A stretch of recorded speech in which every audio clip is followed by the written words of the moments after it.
Nobody knew when the signals began. Not at first. The first disappearance occurred above the methane oceans of Titan. A routine mining station stopped transmitting. 23 workers vanished. No distress call, no explosion, no debris. The station simply ceased to exist. 3 weeks later, an automated cargo vessel disappeared while traveling between Mars and the Jovian industrial ring. Again, there was no wreckage, no warning, no explanation. Then another, then 12 more. Within 6 months, entire shipping routes were being avoided. Insurance corporations collapsed. Colonial economies began failing. Humanity had expanded across hundreds of worlds and habitats, yet suddenly vast sections of space were becoming empty. Dangerously empty. Nobody understood why. The phenomenon became known simply as the silence, because everything touched by it disappeared. Ships, stations, satellites, entire settlements, gone. No survivors, no evidence, nothing. For 2 years humanity searched. For 2 years humanity found absolutely nothing. Then the first alien civilization arrived. Not because they wanted to help, because they were running away. The emergency fleet emerged beyond Neptune, 47 vessels, each one heavily damaged. Several burning, one missing nearly half its hull. The fleet identified itself as the VAR Coalition, an interstellar civilization over 4,000 years old. Their diplomatic transmission contained only one sentence: "We request immediate asylum." The message reached every human government simultaneously. The response was confusion. The VAR Coalition possessed territory spanning dozens of star systems. Their population exceeded 300 billion individuals. Civilizations of that scale did not ask for asylum. Civilizations of that scale granted asylum. Something had terrified them. 3 days later, humanity learned what? The first diplomatic meeting occurred aboard orbital station Athena. The VAR representative entered the chamber under heavy guard. Not because anyone feared an attack, because nobody had ever seen a VAR before. The alien stood nearly 3 meters tall. Its body resembled an upright combination of crystalline coral and living muscle. Translucent blue-white tissues surrounded a glowing internal skeletal structure. Thousands of bioluminescent veins pulsed beneath semi-transparent skin. 4 slender arms extended from a narrow torso. Its face possessed no mouth, only clusters of luminous sensory organs arranged around a central neural crown. When the translator activated, the chamber became completely silent. The alien spoke immediately. "You must leave this galaxy." Nobody laughed. The creature sounded genuinely terrified. Secretary General Elias Ward folded his hands. "Why?" The VAR representative stared at him. Its bioluminescent veins flickered erratically. The translator hesitated, as if the alien struggled to find language capable of describing what it had seen. Finally it answered, "Because death has disappeared." The room became silent. Several translators checked for malfunction. None existed. Elias leaned forward. "Explain." The alien's glowing crown dimmed. Its voice emerged softer, more uncertain. "We no longer die." The chamber remained frozen. The statement made no sense. The VAR representative continued. "Our civilization first celebrated. Its luminous veins flickered. Then we understood." The first recorded incident had occurred 72 years earlier.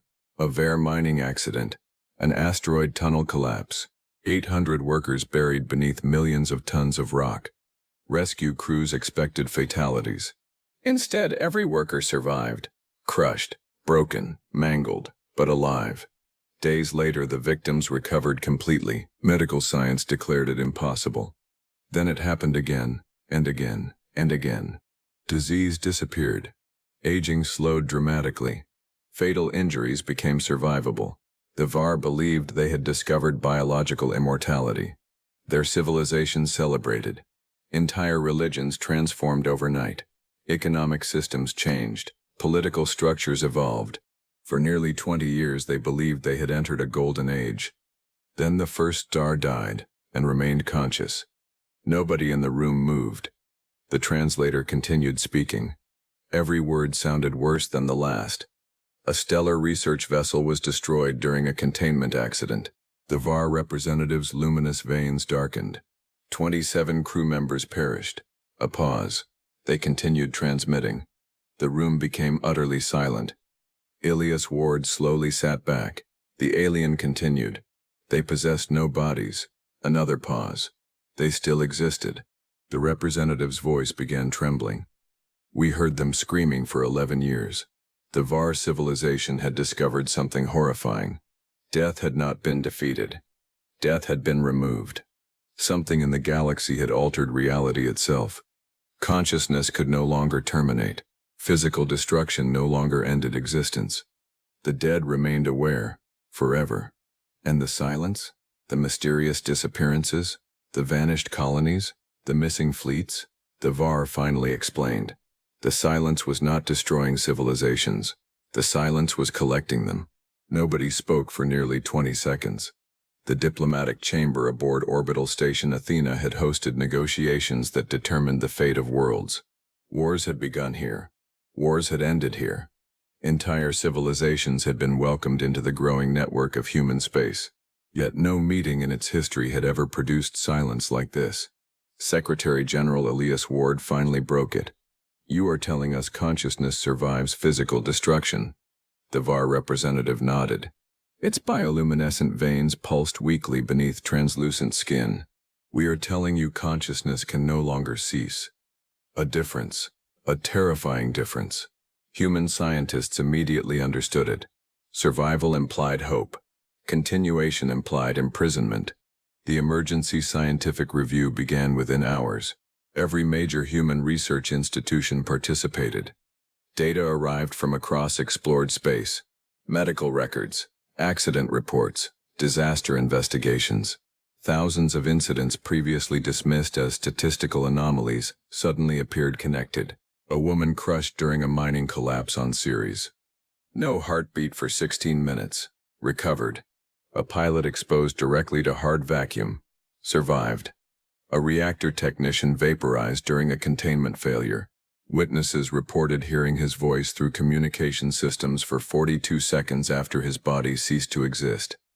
At the time, nobody understood what had happened. Now those reports became something else. Evidence. Humanity had been experiencing the same phenomenon. The changes were simply newer, subtler. Whatever had altered reality had not reached humanity first. It had spread. Slowly, system by system, civilization by civilization, like an infection moving through the galaxy. 3 weeks later, the second refugee fleet arrived. Then a third, then a seventh.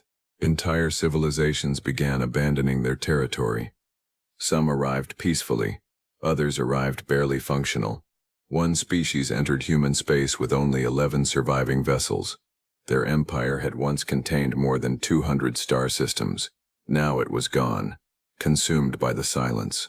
Every refugee told variations of the same story, the same impossible horror, the same growing panic, the same warning. Leave, run, escape while escape remained possible. Humanity refused. Not because humans were fearless, because humans were curious. Those were often confused for the same thing. The first expedition into the silence launched 6 months later. Officially designated Task Force Peregrine, unofficially called the Ghost Hunters. The mission consisted of 12 vessels, thousands of personnel, enough scientific equipment to build 3 universities. The fleet's purpose was simple: find out what was happening, return with answers. Among the expedition's senior officers was Commander Nathan Hale, 38 years old, former deep space rescue specialist, known for remaining calm during situations that made other professionals panic. Nobody understood why he volunteered. Not after hearing the refugee testimony, not after reviewing the evidence, not after learning what happened to previous investigation attempts. Yet he volunteered immediately. When reporters later asked why, he gave a simple answer: if something is hunting entire civilizations, somebody has to see it first. Task Force Peregrine crossed into the silence on October 14, 2289. Every vessel transmitted continuously. Every sensor operated at maximum capacity. The mission control centers across human space watched in real time. At first nothing happened. Stars remained stars. Space remained space. The fleet advanced.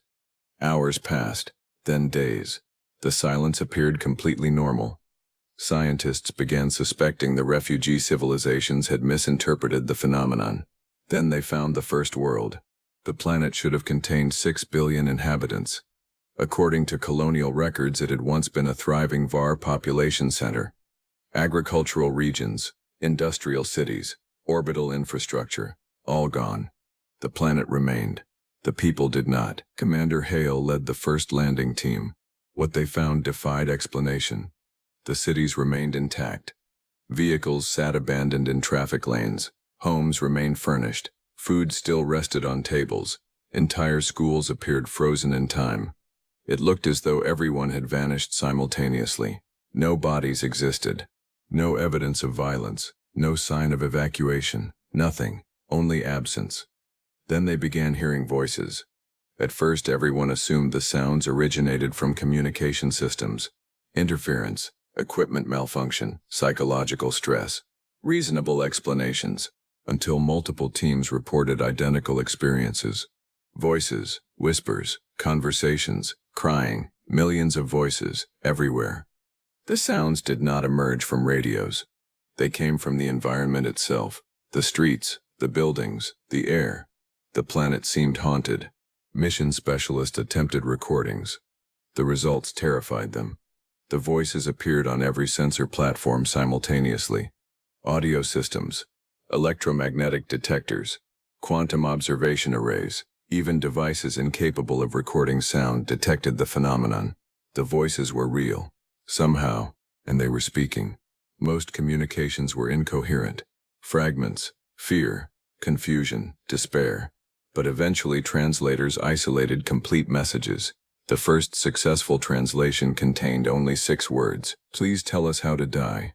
Task Force Peregrine immediately requested evacuation. Command denied it. The mission continued.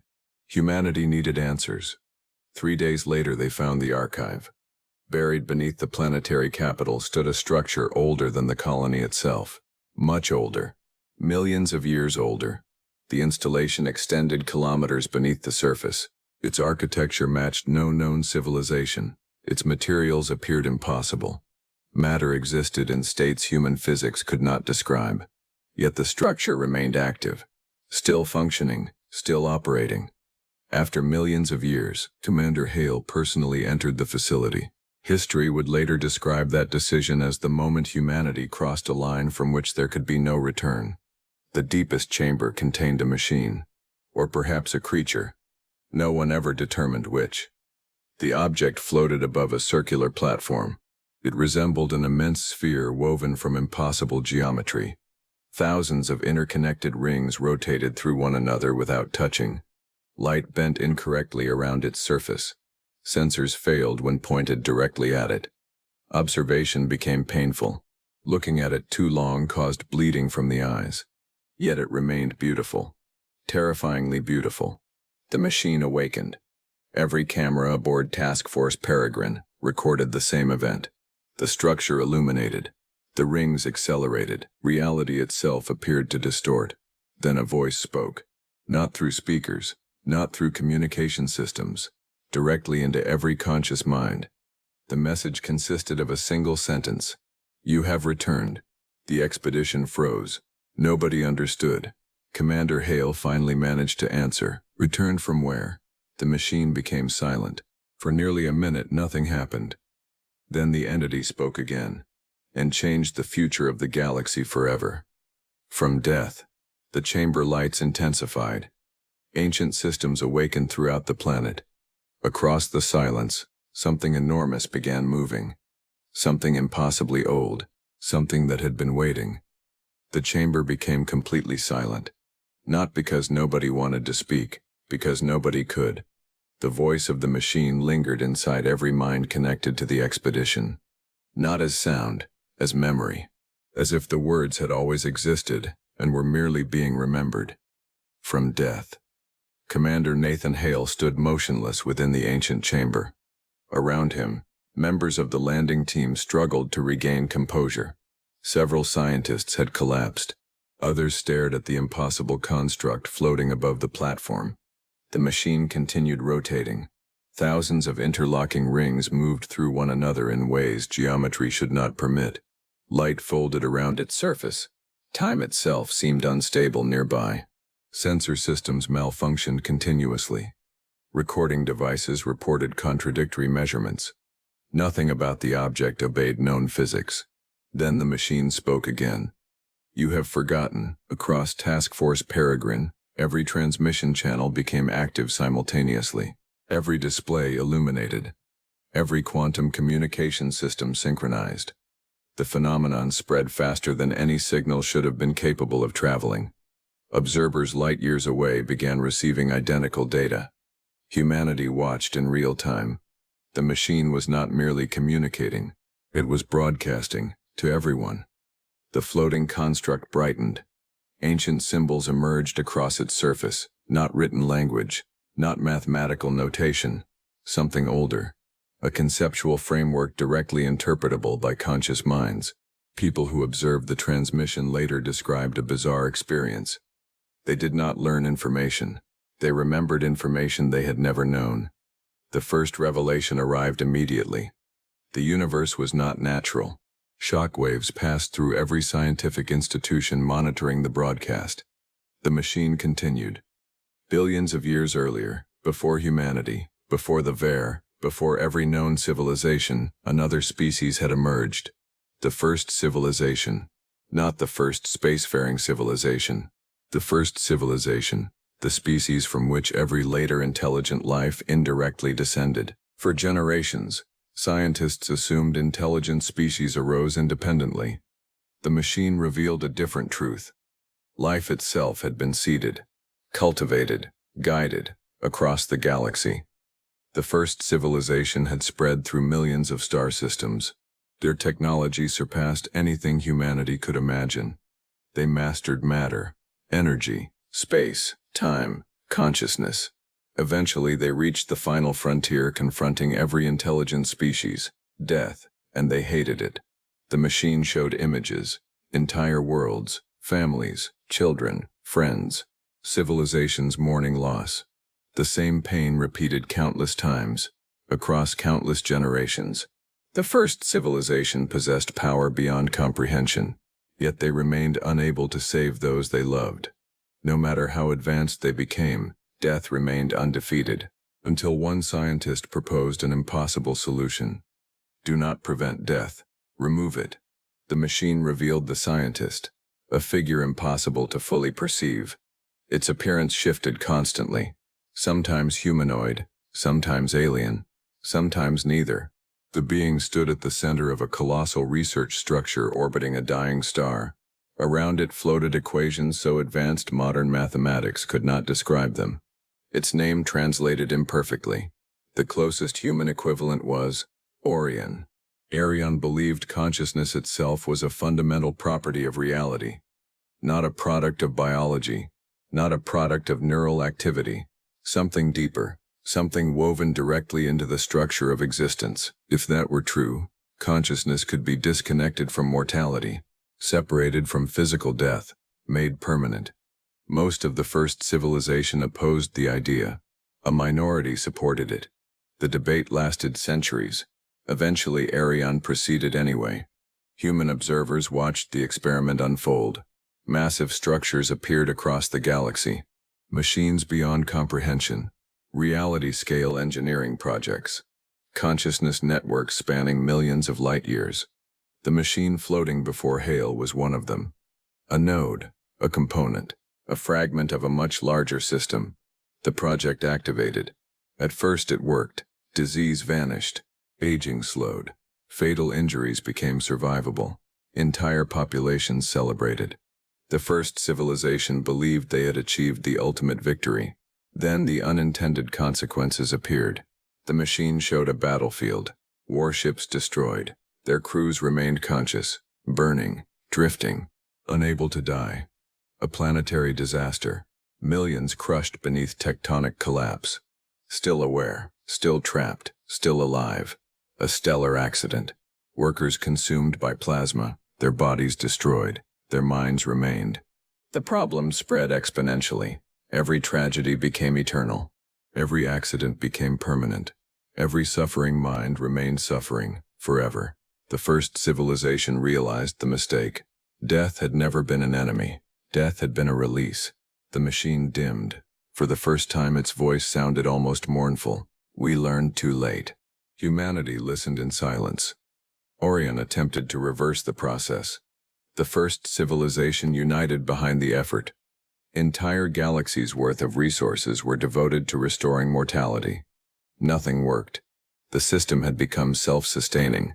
Reality itself had adapted. Death no longer existed as a functioning process.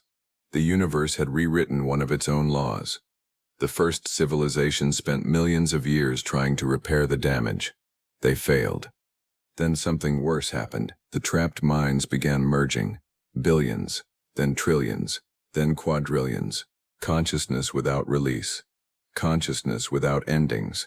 Consciousness without escape. The machine showed impossible images, vast oceans of thought, planet-sized intelligent structures, mindscapes composed entirely of accumulated awareness, entire civilizations fused together by endless existence. The suffering did not disappear. It accumulated. The merged consciousness grew larger, older, stronger, more unstable. Eventually it became something new, something alive, something terrible. The machine paused. Every observer instinctively knew what was coming next. The silence.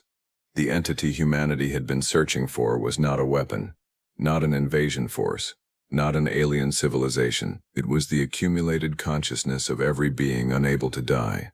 And it was waking up. The machine projected an image. At first observers thought they were seeing a nebula, then a galaxy, then something else entirely. A structure larger than star systems, larger than civilizations. A dark network spreading through interstellar space, not physical, not entirely. A consciousness ecosystem built from trillions upon trillions of trapped minds. Its scale was incomprehensible. The silence had spent millions of years growing, learning, remembering, suffering, and now it wanted something. Commander Hale finally managed to speak. His voice sounded small, fragile. What does it want? For the first time, the machine stopped rotating. The chamber darkened. The impossible rings aligned. Every human observer felt fear. Not emotional fear, instinctive fear. The kind buried beneath evolution itself. The machine answered. It wants to be free. Across the silence, ancient structures began awakening. Millions of them, buried beneath dead worlds, hidden within forgotten systems, dormant for epochs. The entire network was activating, and somewhere beyond the edge of human space, something colossal opened its eyes. The first awakened node activated 17 minutes after the machine finished speaking. The second activated 31 seconds later. The third activated before scientists could finish analyzing the second. Then hundreds, then thousands, then millions. Across the silence, ancient structures dormant for millions of years began returning to life. Entire star systems illuminated. Dead worlds glowed. Ancient orbital rings emerged from darkness. Civilizations long believed extinct suddenly revealed evidence of vast hidden infrastructure. The galaxy was waking up, and humanity had accidentally started the alarm clock. Panic followed. Not among ordinary citizens, among governments, scientists, military leaders, the people who understood what they had just learned.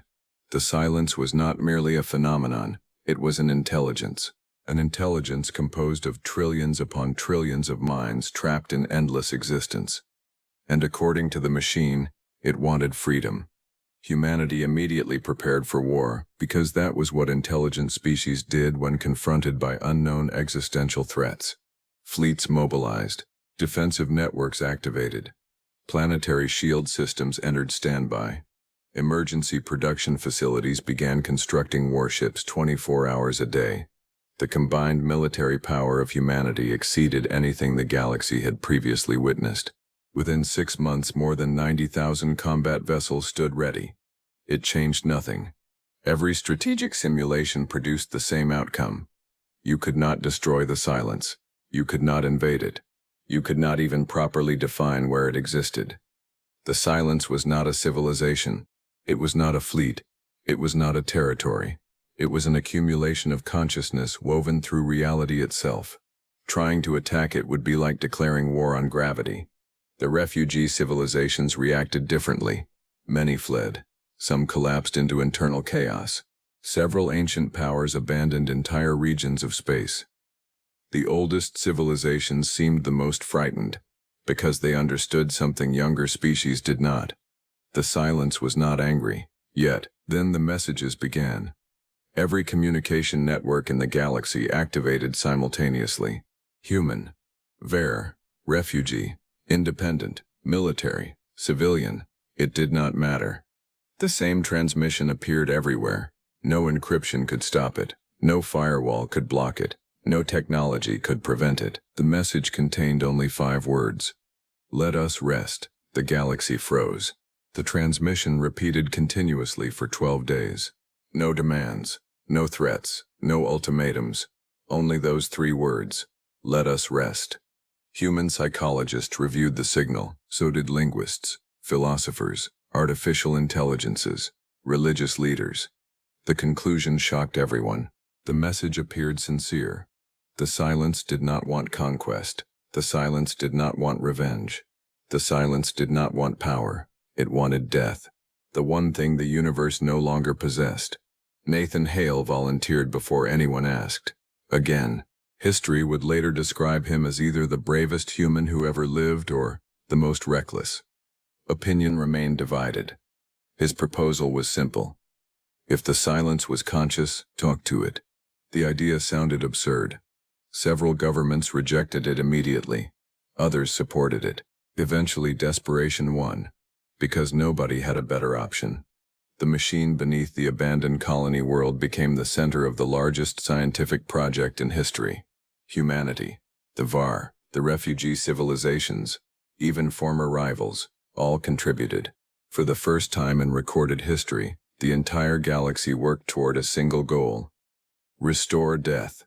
The effort consumed 2 years, millions of scientists, millions more engineers, entire planetary economies. The ancient machine served as a guide, not because it possessed answers, because it remembered where the answers had once existed. Slowly a solution emerged.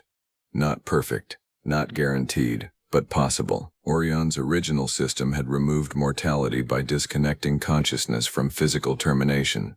To reverse the process required reconnecting them, not selectively, universally. The challenge was obvious. If the process failed, trillions could die instantly. If the process succeeded incorrectly, reality itself might collapse. Nobody knew the outcome. Nathan Hale still volunteered. The final meeting occurred aboard a station positioned deep inside the silence. No weapons, no escorts, no fleet, just one human, and an intelligence larger than civilizations. The station drifted through darkness. Outside the observation windows, reality seemed distorted. Stars appeared wrong. Distances behaved strangely. Space itself felt crowded. Then the silence arrived. Not physically, conceptually. The station became filled with presence, billions of minds. Trillions, memories older than species, older than worlds, older than history. Nathan Hale felt them all. Every joy, every grief, every fear, every loss. The weight nearly crushed him. Then a voice spoke. Not one voice, countless voices, merged together. We remember sunrises. Nathan closed his eyes. We remember childhoods. The station trembled. We remember love. Tears appeared in his eyes. We remember dying. The final words carried unimaginable sorrow. We cannot finish, Nathan finally answered. I know. The silence became quiet. Can you trust us? Nathan asked. A pause. Then, we trust no one. Another pause. Longer, sadder. But we are tired. The activation sequence began. Across the galaxy, ancient machines awakened. Millions of nodes, millions of systems. The final remnants of Orion's network came alive one last time. The stars themselves seemed brighter. Reality shifted, subtly, almost imperceptibly. The reconnection process spread outward. Light years, thousands of light years, millions. No one knew whether it was working. Then the first message arrived. A child on a VAR colony world reported hearing laughter. A familiar laugh. A dead grandparent. For the first time in centuries, the voice sounded peaceful. Then it vanished. Not trapped, not screaming, gone, finished. The reports multiplied. Across the galaxy, billions of trapped consciousnesses disappeared. Not violently, not painfully, gently, like exhaling after holding a breath for millions of years. The silence began shrinking. Ancient structures deactivated. The dark networks faded. The impossible presence weakened. Nathan remained aboard the station, watching, waiting. The final communication arrived 6 hours later. The countless voices had become fewer, then fewer still, then only one. The silence spoke one last time. "Thank you," Nathan smiled. "Goodbye." The presence vanished. For the first time in millions of years, the universe was quiet. Years later, historians would argue endlessly about what humanity accomplished. Some claimed humanity saved the galaxy. Others argued Orion deserved equal credit. Some insisted the event proved mortality was necessary. Others believed it demonstrated the value of compassion. Nathan Hale disagreed with all of them. During an interview shortly before his retirement, a journalist asked the question everyone wanted answered. What was the most important lesson? Nathan looked toward the stars, thought for a moment, then answered, "Every civilization spends its life trying to defeat death." He smiled softly. We were the first one willing to save it. Outside the observation deck, stars shone across a living universe. A universe where life had meaning again, because endings had returned.